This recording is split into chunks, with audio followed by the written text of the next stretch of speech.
Jangan lupa subscribe YouTube channel Metro TV News dan pastikan untuk menyalakan lonceng notifikasinya.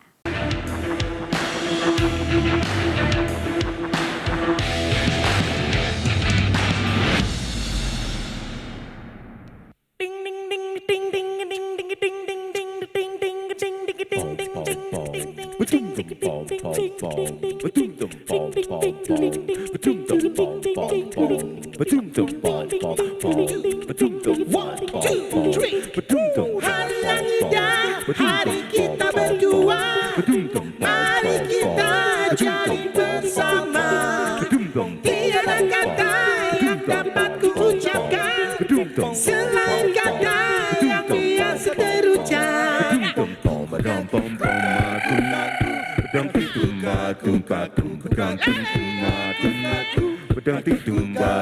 Alam jagat raya tersenyum dan tertawa, burung-burung menjadi riang. Hilangkan semua sedih dan susahmu, mari kita sambut hari yang cerah ceria.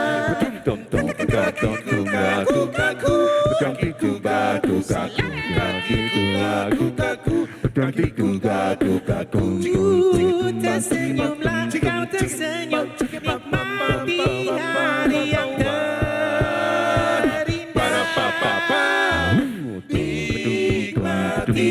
Nikmatilah hari yang terindah.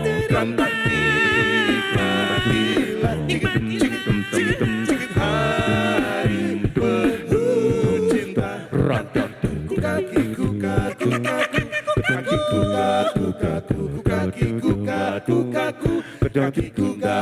Alam jagat raya tersenyum dan tertawa, burung-burung bernyanyi riang. Hilangkan semua sedih dan susahmu, mari kita sambut hari yang cerah ceria.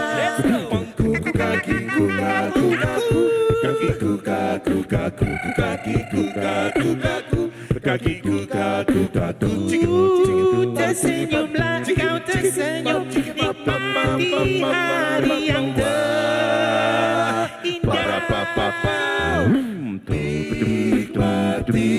Nikmatilah hari yang terindah. Nikmatilah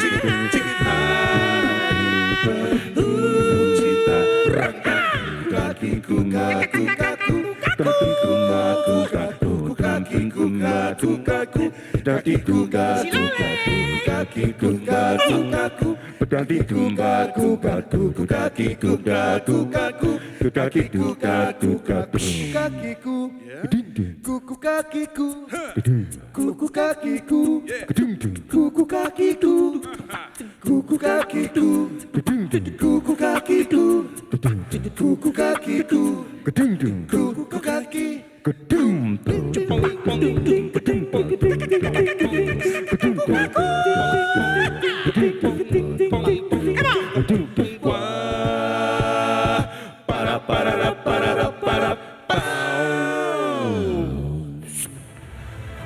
Ya, selamat malam pemirsa. Kita masuk dalam acara yang luar biasa pada malam hari ini. Tribute to Paralympians. Terima kasih Jamaica Cafe. Sama-sama. 30 tahun umur kalian ya.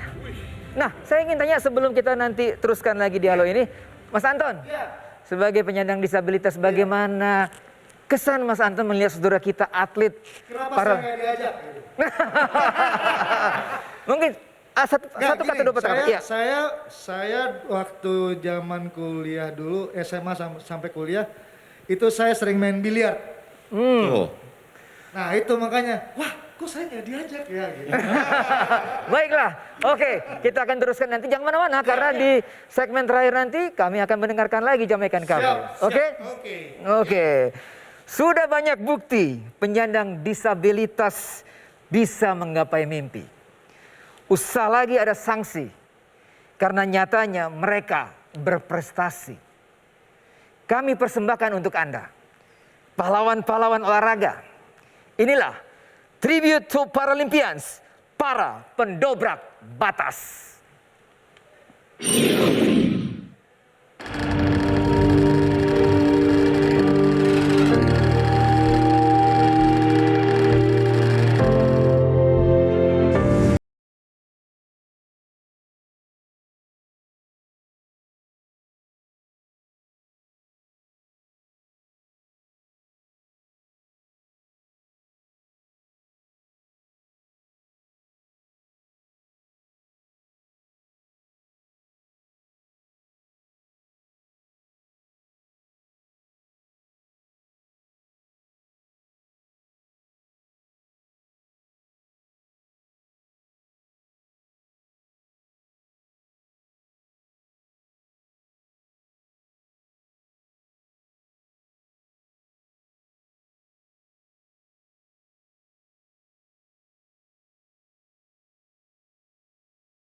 Ya, selamat malam pemirsa. Teruskan kita di Tribute to Paralympians. Selamat Ratri menjadi bintang di Paralimpiade Tokyo, menyabet 3 medali sekaligus, 2 emas dan 1 perak, dan penampilan perdana Deva Andri Musti di Paralimpiade yang juga menjabat medali perak. Selamat malam Ratri dan Deva, apa kabar? Ratri dan Deva, apa kabar? Ratri dan Deva. Ini senyumnya lain ini. Kita lihat senyumnya juga senyum kemenangan. Terima kasih sudah bersedia untuk menjadi narsum kami pada malam hari ini. Tentunya saya ingin bertanya kepada Anda nih. Pencapaian Anda 3 medali, orang banyak mengatakan kurang mencapai target, mestinya 3 emas. Tapi 2 emas itu luar biasa. Nah, bagaimana menurut Ratri pencapaian itu yang Anda peroleh di Tokyo? Di Tokyo. Di Tokyo. Di Tokyo. Di Tokyo. Saya belum mendengar ini suaranya. Udah dengar? Iya, udah dengar, udah dengar. Jadi udah sering saya mengatakan apa yang saya raih sekarang ini tidak lepas dari support pemerintah, presiden, Kemenpora, masyarakat Indonesia, dan semua pelatih banyak yang berperan dalam apa yang saya raih sekarang. Otomatis apa yang saya raih sekarang juga saya persembahkan untuk mereka semua. Iya. Ratri, ini saya ingin coba mengulang kembali feedback kembali tentang bagaimana final yang Anda lakukan di 3 nomor. Anda punya waktu 20 menit antara satu final ke final yang lain. Malamnya Anda tes doping jam 1 pagi.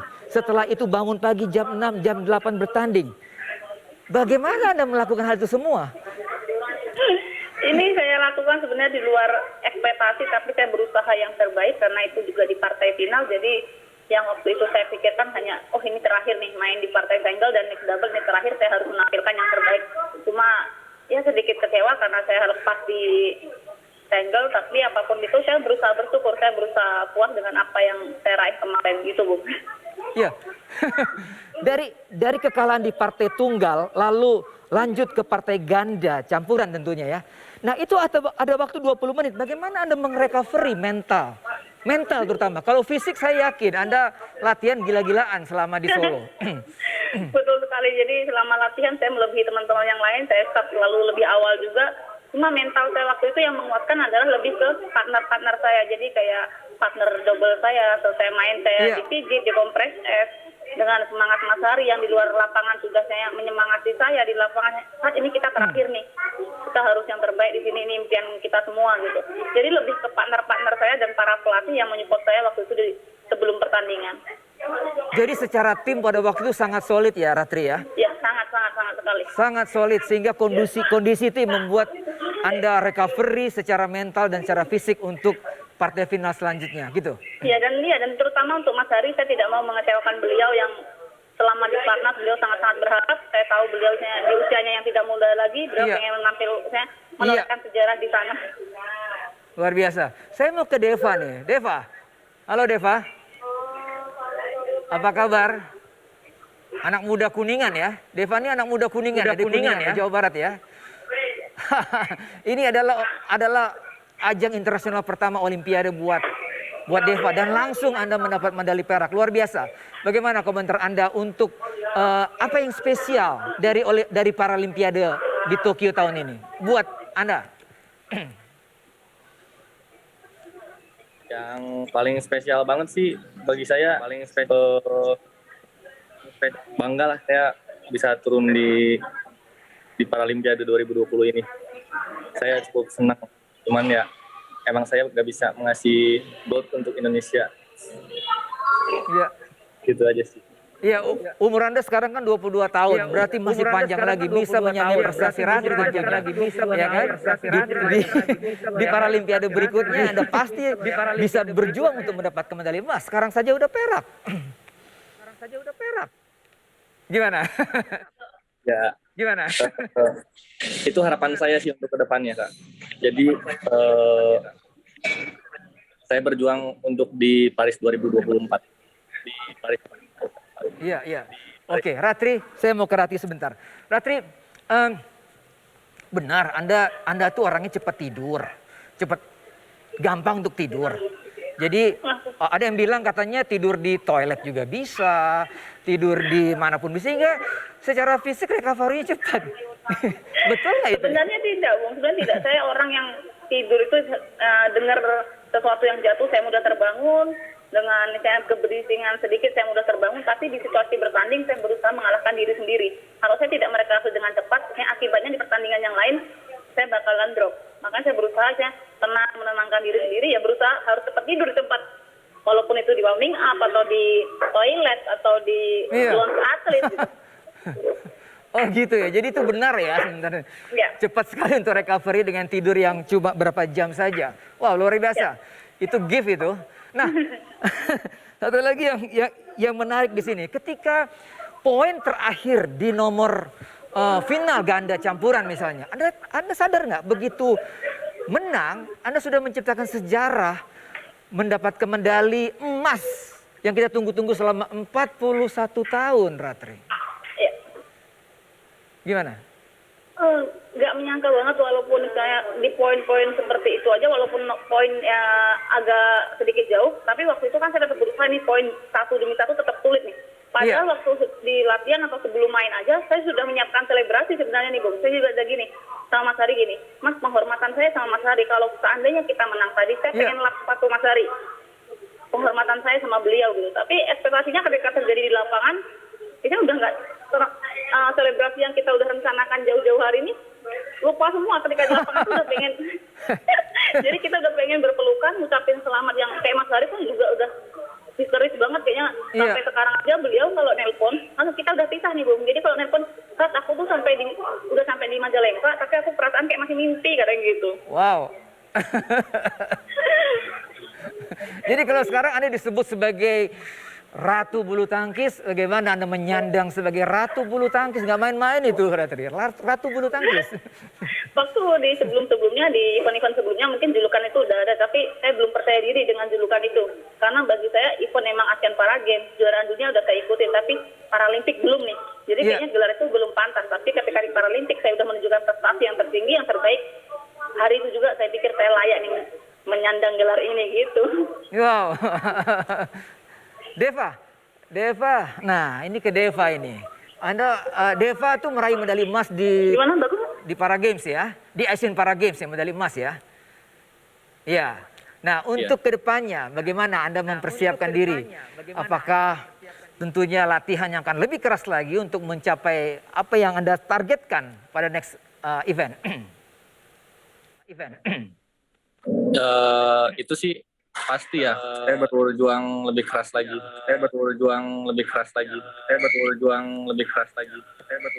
Iya.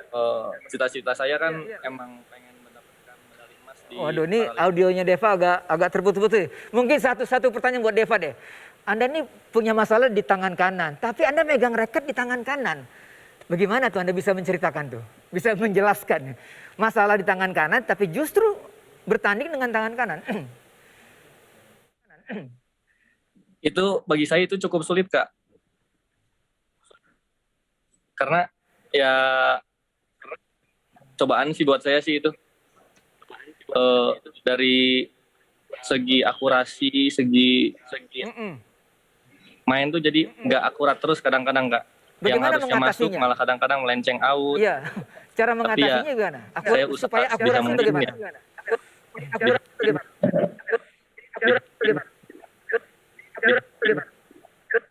Oke, kita nanti sambung lagi ke Deva. Saya mau ke Ratria lagi.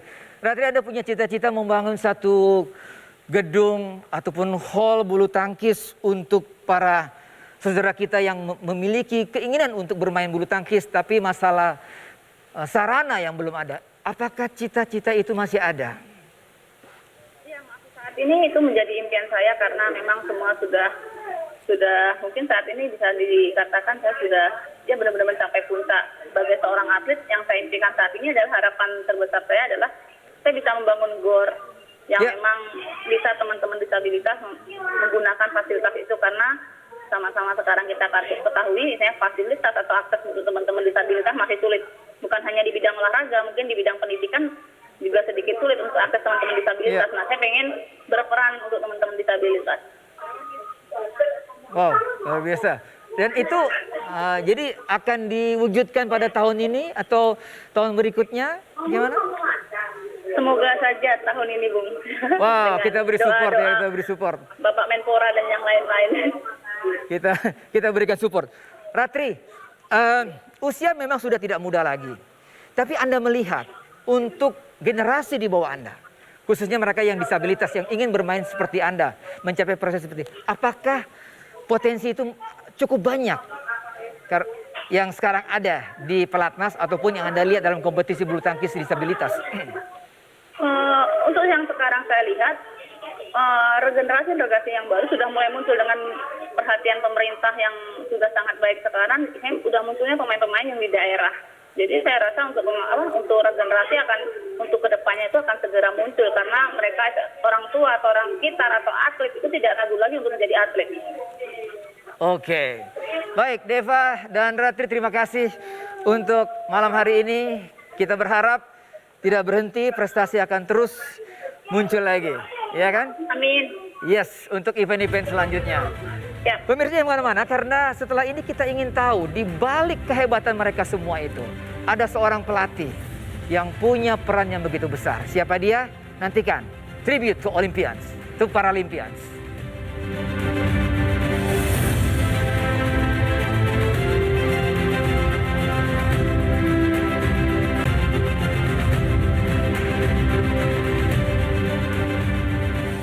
Anda masih di Tribute to Paralympians. Pemirsa, performa atlet para badminton tidak lepas dari peran para pelatihnya dan dukungan penuh dari pemerintah. Kita sudah terhubung dengan Coach Sapta Kuntapurnama, pelatih para badminton, dan Menpora Zainuddin Amali. Selamat malam Pak Sapta, selamat malam Pak Menteri. Selamat Bisa dengar malam, suara saya? Mas Boy. Ya, Oh, ya. Oke. Saya ke Pak Sapta dulu sebentar ya. Pak Sapta, bagaimana rasanya melatih atlet yang disable? Ya, apa bedanya kalau Anda juga melatih atlet yang secara umum gitu? Sebetulnya sama saja. Sebetulnya sama saja. Karena memang di dalam pembinaan prestasi, terutama yang terkait dengan Iya. di long traumatic development itu untuk membina atlet disabilitas maupun yang non disabilitas itu Iya. ya hampir sama prosesnya gitu. Oh, jadi sama saja Hanya saja prosesnya. memang Ya? kalau iya, kalau di disabilitas ini kan ada tergantung ya. Kalau kecacatan bawaan sama kecacatan yang diperoleh dari kecelakaan itu memang ada penanganan yang berbeda seperti itu. Ya.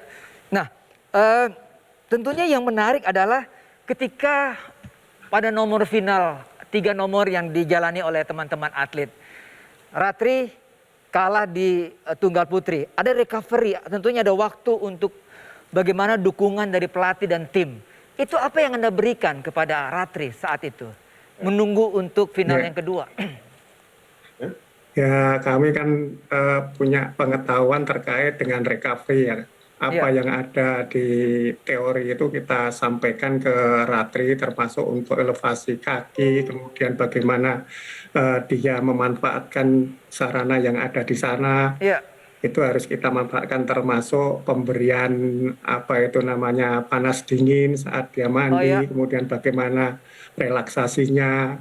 Dan kebetulan juga kan Ratri, Deva dan yang datang ke Tokyo 7 atlet kita itu memang sudah berpengalaman. Kita hanya mengingatkan untuk mereka melaksanakan hal tersebut. Gitu.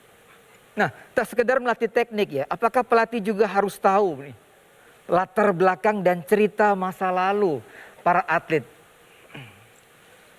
Betul, kita memang selalu berhubungan dan kebetulan kami sebetulnya ada 5 pelatih yang terkait dengan pelatihan ini dan kami selalu berkomunikasi dengan mereka. Bahkan ada hal-hal non teknis yang harus kami selesaikan sebelum berangkat ke Tokyo seperti itu. Jadi semua permasalahan yang ada di keluarga di Indonesia itu kita bicarakan, kita selesaikan semua gitu. Oh, jadi semua masalah-masalah teknis dan non teknis yang dianggap sebagai masalah diselesaikan di Jakarta, di Indonesia sebelum mereka berangkat. Sebelum berangkat itu, ya kami bahkan masih di Bandara Cengkareng itu kan kami berdiskusi apa-apa yang masih mengganjal mereka, sehingga dia harus betul-betul teman-teman atlet ini untuk di Paralimpik itu ya harus hanya di konsentrasi di prestasi di Paralimpik seperti itu. Ya, Pak Sabta, di sini ada Pak Menteri Menpora. Harapan tentu bukan harapan Anda kepada pemerintah dengan prestasi yang sudah dibuat oleh teman-teman atlet ini. Apa yang Anda harapkan untuk kedepannya, Pak Sabta? Untuk kali ini sebetulnya saya mengapresiasi kepada pemerintah terkait dengan dukungan selama ini. Itu luar biasa bahwa untuk atlet-atlet disabilitas ini memang sudah ada yang dikeluhkan waktu dulu-dulu ditelantarkan, didiskriminasi. Pada saat ini memang kita itu sudah disamakan dan itu kami sangat berterima kasih hal itu, karena itu juga membuat konsentrasi para atlet itu memang sepenuhnya untuk ibaratnya mengekspos kemampuan kinerja mereka seperti itu. Dan harapan ke depan memang ada hal yang perlu ditambahkan terkait dengan sebetulnya fasilitas-fasilitas yang sekarang ada di Indonesia. Itu masih banyak juga yang belum ramah disabilitas. Nah, itu mungkin ada perlu penambahan-penambahan terkait dengan sarana prasarana yang itu ramah kepada teman-teman disabilitas. Itu harapan Pak Sabta, kita tahu bahwa regenerasi dari atlet itu sangat juga penting, apalagi bagi seorang pelatih. Anda melihat untuk next event, let's say mungkin kita bicara Paralimpiade di Paris nanti, apakah kita punya SDM ataupun atlet-atlet muda di semua cabang, tidak hanya di 7 cabang yang sekarang kita terlibat di Tokyo. Mungkin di semua cabang-cabang lain Anda melihat ada potensi yang besar tentunya buat anak-anak muda. Betul, sebetulnya ada beberapa cabang olahraga yang bisa kita kembangkan terkait dengan itu. Dan sebetulnya kami sudah memberikan masukan dan itu sudah dilaksanakan. Salah satunya kami juga sudah difasilitasi oleh Pak Menteri. Dulu waktu saat itu juga Pak Presiden Jokowi bahwa di NPC membina SKOD, Sekolah Khusus Olahraga Disabilitas, yang itu merupakan cikal bakal nanti akan menjadi atlet-atlet yang kita prediksi untuk bisa berprestasi di Paris. Dalam hal ini namun sekarang ini memang secara kuantitas belum banyak gitu, terutama terkait dengan cabur-cabur yang ada di wheelchair atau kursi roda, karena di sana itu memang perlu dukungan pemerintah. Jadi perlu juga untuk mencari bibit muda melalui talent scout ya, Pak Sabta ya. Betul. Melalui event-event yang dilakukan oleh pemerintah. Betul. Nah, jadi memang teman-teman pelatih yang lain memang sudah mencari hal tersebut melewat pengamatan terkait dengan kompetisi pelajar dan sebagainya. Itu biasanya kami dari NPC Pusat juga menerjunkan atlet-atlet untuk pelatih-pelatih untuk memantau mereka gitu. Iya. Nah, Pak Sabta, pelatnas di Solo bagaimana kondisinya? Apakah Anda ingin juga bahwa pelatnas tidak hanya di Solo, mungkin di kota-kota lain yang juga punya sarana yang lebih bagus buat saudara kita yang ada di pelatnas disabilitas? Untuk pemikiran ke depan memang ada beberapa yang harus dilaksanakan, seperti nanti beberapa cabang olahraga itu yang membutuhkan ibaratnya sparring itu memang perlu ada semacam desentralisasi gitu, ada sentra-sentra, tapi ada juga kan yang cabur-cabur seperti atletik dan sebagainya yang tidak membutuhkan sparring partner, itu memang sebetulnya disentralisasi pun baik gitu. Ya, Pak Sabta, di sebelah kita di layar juga ada Pak Menteri. Selamat malam, Pak Menteri. Ya, selamat malam, Bung Boy. Selamat malam, Pak Dekan. Ini Fakultas Ilmu Keolahragaan UNS Solo, beliau ini. Wah, salam Sekaligus sehat ya Pak hati. Menteri, salam sehat. Salam sehat. Salam sehat. Nah Pak Sapta, sekali lagi, apa yang Anda harapkan dari pemerintah dengan prestasi yang diberikan oleh teman-teman atlet sekarang ini dari Paralimpiade di Tokyo untuk masa depan? Nah, sama seperti yang saya katakan tadi, memang sebetulnya sekarang ini kan dari Kemenpora sudah membuat semacam DON yang sudah ibaratnya disosialisasi. Iya. Hal tersebut, terkait dengan hal tersebut kami juga mengapresiasi setinggi-tingginya. Hanya untuk ini Pak Menteri yang disabilitas ini kami memang untuk mencari yang anak-anak muda itu kami SKUD-nya aja hanya 1 dan kuantitasnya itu sekarang ini sedikit Pak Menteri. Selain mungkin yang disampaikan Pak Teni Marbun kemarin, kami juga perlu untuk ibaratnya mencari bibit-bibit ini. Karena memang kalau di yang non-disabilitas memang banyak yang ibaratnya animonya banyak. Hanya untuk yang disabilitas ini memang terutama yang terkait dengan wheelchair dan sebagainya itu kalau kami tidak didukung sementara ini oleh pemerintah memang kami belum mampu seperti itu. Kami bisa menangkap pesannya Pak Sapta. Iya. Saya mau ke Pak Menteri. Pak Menteri, luar biasa apa yang diberikan sama teman-teman Paralimpians ini. Dan luar biasa juga tadi pengakuan dari para atlet, dari pelatih, bagaimana action dari pemerintah. Ya, tidak ada pembedaan dari sarana dan prasarana, bahkan bonus pun sama. Anda bisa mengatakan apa dari apa yang dilakukan oleh teman-teman atlet ini, Pak Menteri? Ya, tentu mereka sudah melakukan hal yang terbaik, membanggakan bangsa ini dan menjadi pertanda bahwa kita bisa. Bisa dibayangkan bahwa dulu pada saat di Paralimpiade di Rio de Janeiro, kita itu hanya peringkat 76. Sekarang langsung naik melonjak ke peringkat 43. Jadi ini satu hal yang luar biasa apa yang ditunjukkan oleh kontingen Indonesia dan atlet-atlet kita, para pelatih kita. Tentu ini satu hal yang kita perlu syukuri dan kita apresiasi. Oleh karena itu pemerintah kepada mereka memberikan posisi yang sama dengan atlet-atlet Olimpik. Jadi sama, tidak ada perbedaan lagi antara Paralimpik dan Olimpik. Dan sekarang kan di Desain Besar Olahraga Nasional atau DBON, kita memberi tempat yang sama, setara antara atlet-atlet Olimpiade dan atlet-atlet Paralimpiade. Ya, terima kasih Pak Menteri. Kami kedatangan seorang atlet ini Pak Menteri dan juga Pak Sapta. Telah hadir di studio seorang atlet Paralimpians juga. Saya undang Bung David Jacobs. Ya. Apa kabar Bung? Baik Bung. Baik Bung. Oke.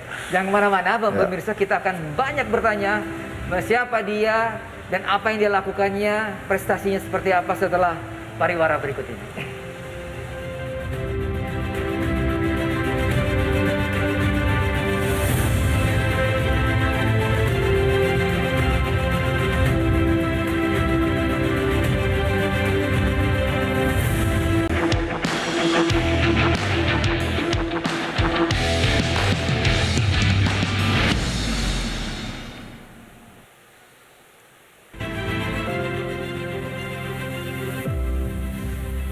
Yes, Anda masih di Tribute to Paralympians.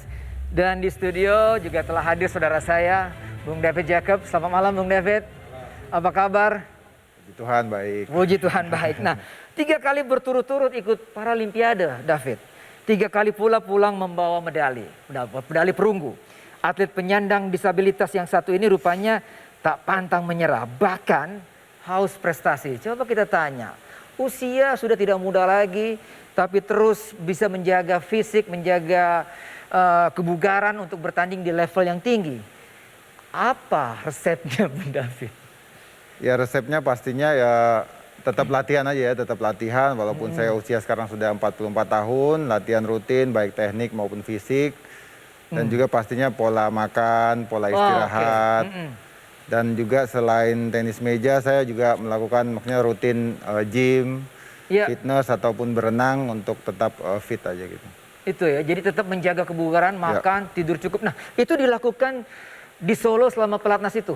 Iya, terus pasti dilakukan selama pelatnas kita dari Oktober tahun 2020 sampai Paralimpik. Iya, 3 kali ikut Paralimpiade. Ya. 3 kali, pertama di Inggris, di London Paralimpiade, kedua di Rio ya. Rio.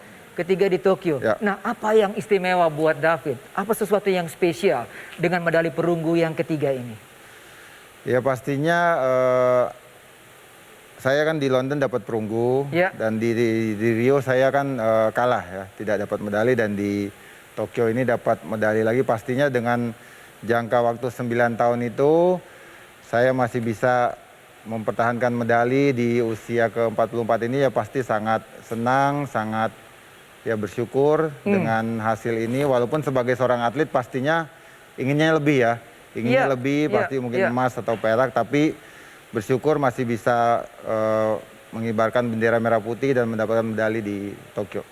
Iya, luar biasa. Nah, mengalami disabilitas tangan kanan sejak lahir, ya. Pernah juga dikatakan minder atau tidak percaya diri. Pernah nggak membandingkan dengan yang lain?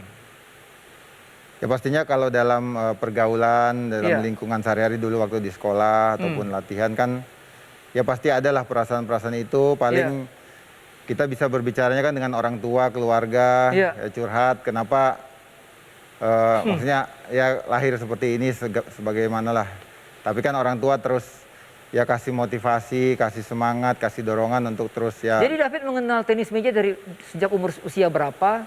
Usia 10 tahun, kurang usia lebih 10 tahun. Yang memperkenalkan adalah orang tua? Enggak, bukan. Jadi keluarga saya bukan atlet ya, cuman hobi olahraga aja. Dan waktu itu kita tinggal di suatu kota kecil di Batang, di dekat rumah itu aja sih ada meja, tenis meja, dan mulai main dengan tetangga, dengan kakak-kakak saya. Wow, luar biasa. Dan sempat juga ikut klub di Jakarta dan membela Indonesia di SEA Games? Ya pernah, jadi saya tahun 2000 saya juara nasional untuk yang umum ya, untuk umum, dan 2000 sampai 2009 saya menjadi timnas.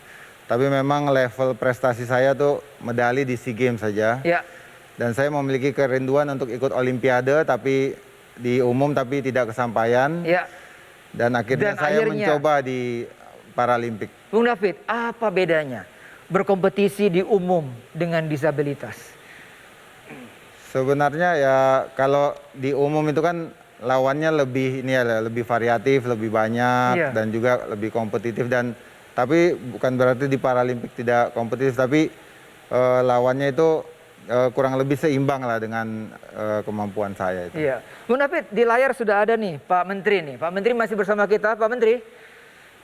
Siap, nah, nanti. Di sini ada David, peraih medali perunggu Paralympians di Tokyo. Mungkin David mau bicara ataupun menyampaikan pesan kepada Pak Menteri. Ya, pokoknya saya mengucapkan banyak terima kasih kepada pemerintah, Pak Jokowi, Pak Menpora Zainuddin Amali yang benar-benar memperhatikan atlet-atlet Paralimpik Indonesia ya, mulai dari persiapan dan juga pada saat kita berangkat dan juga bertanding ke Tokyo itu sungguh suatu yang luar biasa ya. Perhatian dari pemerintah dan juga penghargaannya juga sungguh luar biasa. Kita sangat mengapresiasi Pak Menteri, dan juga kita harapkan bisa terus mendorong atlet-atlet Paralimpik Indonesia ke depan bisa lebih punya prestasi yang luar biasa lagi. Iya, Pak Menteri bisa menanggapi ini? Ya, tentu harapan dari David dan teman-teman atlet difabel kita itu juga sudah menjadi catatan buat pemerintah. Dan tadi ada yang disampaikan oleh pelatih ya, bagaimana mereka tentu berbeda dengan atlet-atlet non-difabel. Mencari bibit, mencari talenta lebih mudah, tetapi mereka ini kan akan sulit. Nah, kami sudah ada cara untuk membantu NPC secara nasional melalui sentra-sentra pembinaan kami untuk yang non-difabel, sekaligus kami akan mencari bibit-bibit atau talenta-talenta yang di daerah-daerah. Nah, kemudian untuk dukungan, Pak Presiden kemarin sudah memerintahkan kepada saya langsung ketika beliau memberikan apresiasi. Jadi Pak Presiden, Pak Jokowi memberi arahan, dan itu bagi saya itu adalah perintah, saya harus segera membangun training camp atau pemusatan latihan buat atlet-atlet para games kita, atlet-atlet difabel kita yang lengkap. Jadi sama persis yang akan kami bangun untuk atlet-atlet Olimpik.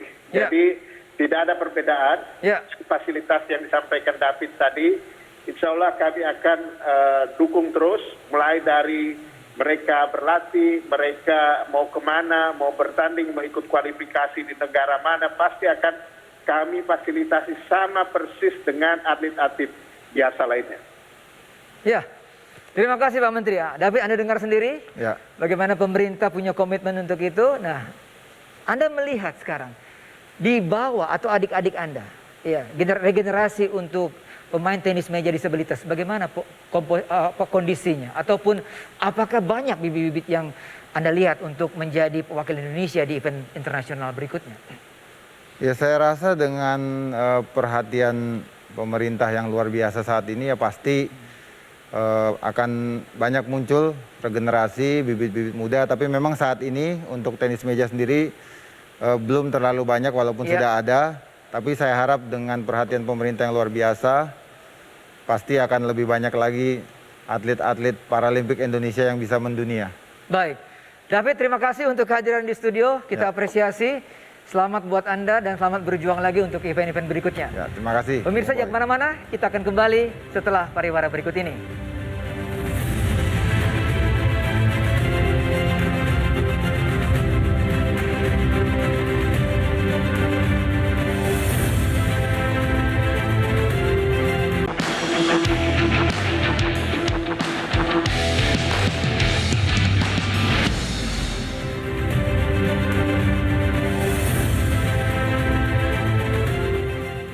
Ada masih di Tribute to para Olimpian. Kita mau kembali lagi ke Pak Menteri. Pak Menteri, peringkat tadi Anda katakan naik, suatu hal yang signifikan dibandingkan dengan event selanjutnya. Saya membaca 2045 untuk NPC, untuk Paralympians, kita punya target 10 besar Pak Menteri. Bagaimana Anda melihat visi ini? Iya, itu memang itulah target yang kami tetapkan di dalam desain besar olahraga nasional atau DBON yang tanggal 9 September yang lalu bertepatan dengan H-Ornas, Bapak Presiden menandatangani Perpres sebagai dasar hukum dari DBON ini. Nah, kalau ini jalan, Perpresnya jalan, seluruh kementerian lembaga mendukung, pemerintah provinsi, pemerintah kabupaten kota mendukung, itu target yang sudah dihitung. Tentu yang menghitung ini bukan saya ya. Kita para ahli, para guru-guru besar, para profesor dari perguruan tinggi Fakultas Keolahragaan, mereka sudah menghitung semua. Itu bisa kita capai. Yang penting kita fokus di dalam cabang-cabang olahraga yang sesuai dengan kita. Di dalam DBON itu kan ada yang mengandalkan akurasi dan teknik. Dan kemudian juga kita harus mengedepankan sport science sebagai pengarah utama, pendamping utama dari prestasi ini. Jadi itu bukan hal yang mustahil, karena banyak negara-negara yang juga sama dengan kita, tetapi begitu mereka mereformasi, mereka mereview total tentang ekosistem olahraga mereka, itu berhasil, Bung Boy. Jadi saya optimis, yang penting kita konsisten dan fokus terhadap apa yang tertuang di dalam desain besar olahraga nasional. Ya, nah tadi dialog dengan pelatih bahwa pentingnya kompetisi di kalangan atlet disabilitas. Bagaimana pemerintah, entah KONI atau federasi melihat hal ini untuk mencari bibit-bibit baru nih Pak Menteri? Iya, tentu kompetisi itu akan kita juga lakukan. Iya. Pasti dia berbeda dengan kompetisi pada umumnya. Itu akan kita lakukan bekerja sama dengan NPC dan seperti yang saya sampaikan tadi di daerah-daerah juga akan kita lakukan, karena di dalam desain besar olahraga nasional kita akan ada 10 sentra pembinaan olahraga di berbagai daerah, tentu sesuai dengan bakat dan talenta yang ada di daerah itu. Nah, khusus untuk atlet-atlet para games kita atau atlet difabel kita, kita akan juga mencari dengan cara bersama-sama di dalam sentra-sentra itu. Pasti dengan perhatian pemerintah. Tadi kan Bung Boy bisa dengarkan bagaimana Ratri, bagaimana David, bagaimana Pak Kunto sebagai pelatih. Sekarang ini mereka benar-benar merasakan perhatian pemerintah, menyetarakan posisi atlet-atlet difabel, itu akan membangkitkan semangat dari atlet-atlet yang sekarang belum belum terrekrut ya. Jadi kita juga akan lakukan talent scouting terhadap mereka di berbagai daerah. Kita bekerja sama dengan dispora di masing-masing provinsi dan kabupaten, kota untuk mencari. Pasti saya meyakini kalau seperti ini perhatian kita, orang akan berbondong-bondong untuk menjadi atlet disabilitas atau atlet difabel kita. Kalau selama ini mereka memandang bahwa mereka berada di pinggir-pinggir, tidak pernah diurus secara serius. Sekarang kan saya sampaikan tadi, kemarin Pak Jokowi langsung perintahkan saya bangun sentra untuk pembinaan mereka, bangun pusat pelatihannya mereka. Jadi Pak ini Menteri, kan luar biasa, Bung Boy. Pak Menteri, setelah PON Papua, kita juga ada event untuk untuk disabilitas tentunya kan. Nah, apakah Anda melihat animo dari pengda-pengda yang sekarang ada di seluruh Indonesia untuk melibatkan atlet mereka, disabilitas mereka untuk ikut di PON, untuk ikut di event ini? Peparnas. Iya, Peparnas. Ya betul. Setelah PON Oktober langsung dilanjutkan dengan Peparnas bulan November. Oke. Saya mendapatkan informasi hampir semua provinsi mengirimkan itu. Tersisa 2 yang sekarang ini sedang ditunggu. Jadi 32 itu sudah terdaftar. Tinggal menunggu 2 provinsi lagi. Ini berarti animo peserta Peparnas itu juga sama dengan yang akan ikut PON, Bung Boy. Iya. Tahan Pak Menteri, kita akan mencoba menyapa atlet kita, Sabto Yogo Purnomo. Selamat malam, Mas Sabto. Dengar suara kami?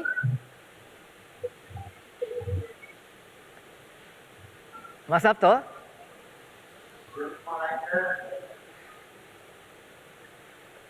Iya, kita belum tersambung dengan Mas Sabto. Kita kembali lagi ke Pak Menteri.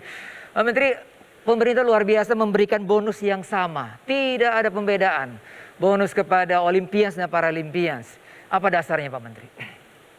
Iya, dasarnya itu tadi. Karena di dalam DPON, kita sudah memberi tempat yang setara. Dan Bapak Presiden wanti-wanti betul kepada saya supaya apresiasi dan penghargaan pemerintah jangan sampai dibeda-bedakan. Itu perintah Presiden loh. Pak Jokowi itu menyampaikan, Pak Menpora, ini mereka akan kembali, saya minta supaya setara penghargaan dan apresiasi pemerintah kepada Paralimpian ini. Jadi itu saya hanya menjalankan perintah Presiden saja, Bung Boy. Iya. Saya baca di Biro Pusat Statistik bahwa ada 22,5 juta penduduk Indonesia yang disabilitas. Artinya 5% dari keseluruhan itu. Di antara mereka pasti Pak Menteri ada anak-anak muda, bibit-bibit yang punya atensi untuk olahraga, punya bakat untuk olahraga. Menurut Anda bagaimana? Iya pasti. Selama ini kan kenapa belum muncul ke permukaan? Karena itu tadi. Dan itu kan dinyatakan oleh atlet-atlet sekarang.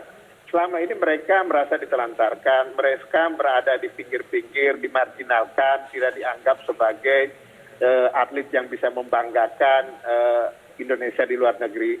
Tetapi dengan Paralimpiade Tokyo ini terbuka kita bahwa ternyata atlet-atlet Paralimpiade kita juga bisa bendera merah putih dikibarkan, lagu Indonesia Raya dinyanyikan.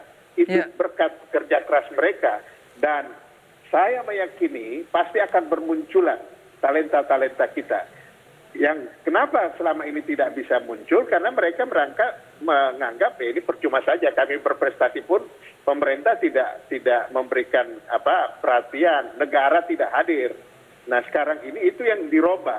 Jadi Pak Presiden, Pak Jokowi mencoba merubah paradigma itu dan sekaligus mengajak kepada masyarakat beri mereka tempat yang sama dengan Olimpian. Itu Bung Boy. Baik, Pak Menteri, terima kasih untuk malam hari ini. banyak sekali message dari pemerintah melalui Anda dan apresiasi yang besar untuk para atlet disabilitas kita. Semoga untuk event-event berikutnya kita memperoleh target yang lebih lagi dari apa yang sudah kita capai. Terima kasih Pak Menteri, selamat malam. Terima kasih, selamat Ya. malam. Bung Boy. Sudah banyak bukti penyandang disabilitas bisa menggapai mimpi. Usah lagi ada sanksi. Mereka tak butuh belas kasihan, cukup berikan kesempatan dan kesetaraan. Karena bangsa yang hebat pasti menjadikan mereka bermartabat. Semangat juangmu menginspirasi. Teruslah mengukir prestasi. Terima kasih atlet-atlet disabilitas. Kalian memang pendobrak batas. Selamat malam, sampai jumpa. Salam sehat dan salam olahraga.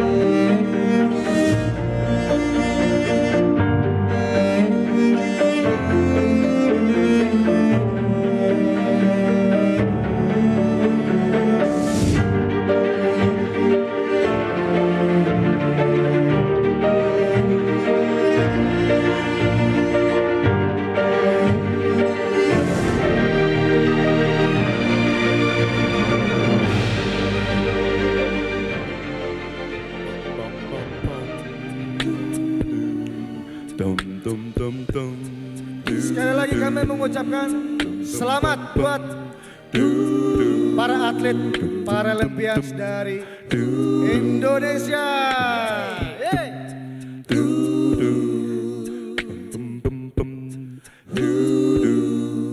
I've paid my dues, time after time. I've done my sentence, committed no crime, and that mistake I've made of you. I've had my share of and kicking in my veins, but I've gone through. On and on and on and on. We are the champions, my friend. We are the champions. Oh, we keep on fighting till the end. Oh, we are the champions. We are the champions. No time for losers, 'cause we are the champions of the world. Metro TV